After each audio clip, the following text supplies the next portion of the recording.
Please welcome to the stage Dana Bolden, Senior Vice President of External Affairs and Chief Sustainability Officer at Corteva Agriscience. Maybe I don't go out anymore. Feeling like I really don't deserve this. Having nothing like it was before. 'Cause all I wanna do is just hold somebody. I know I never was to get to know. Good morning. I'm pleased to be here today representing the 20,000 women and men of Corteva Agriscience. Corteva is America's newest ag input company. We're less than a month away from International Rural Women's Day, October 15th. And I wanted to share just a few thoughts on the crucial role that women play in agriculture. When you sit down tonight, think about this. There are 7.7 billion people in the world today who are wondering where their next meal is going to come from. In the next 30 years, that number is going to increase by 2.5 billion people. To put that in perspective, that's like adding India and China together to our world in the next 30 years. As daunting as those statistics are, the good news is that we have the acumen, we have the technology to close the gap. But we have one real challenge, and that's closing the gap between women and men in agriculture. To better understand this gap, last year Corteva launched a study of 3,000 rural women farmers around the world in 17 countries to understand what the disparities were, the differences were between them and men in agriculture. And not surprisingly, half of those people surveyed, those women surveyed, said that they were denied the same access to capital, the same access to technology, and the same access to land as their male counterparts. There's a real desire for training among women farmers, particularly in the countries of Brazil, Nigeria, Kenya, Mexico, and South Africa. Those are the countries where women cited the highest need for training.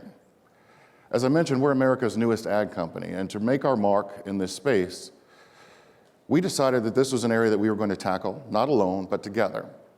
And so we launched what we call the Women's Leadership Academy in conjunction with the Brazilian Agribusiness Council and the Dom Cabral Foundation in Brazil, where we teach women critical business skills, leadership skills, agronomy skills, teach them how to do financing, not only to access financing, but to do microfinancing amongst themselves. And rather than talk about what that work looks like, I wanted to share just a very quick 1-minute video about the outputs of that academy that we've created. Please roll the tape.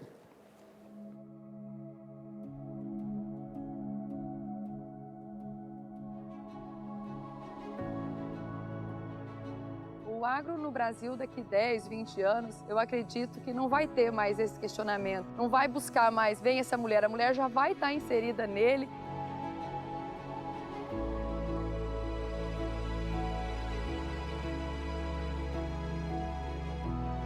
A academia de liderança fez com que eu entendesse que a mulher, às vezes, ela precisa estar apoiada em outra, precisa estar apoiada em um grupo para poder ir para frente.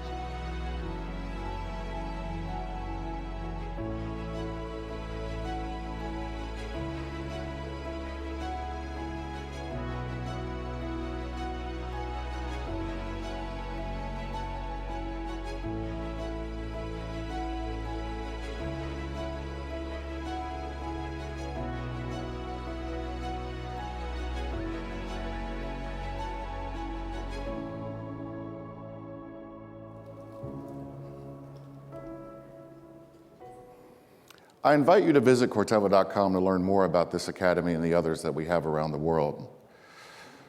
But as you know, as Fernanda said in the video, I look forward to a day when we're not talking about putting women in agricultural leadership roles.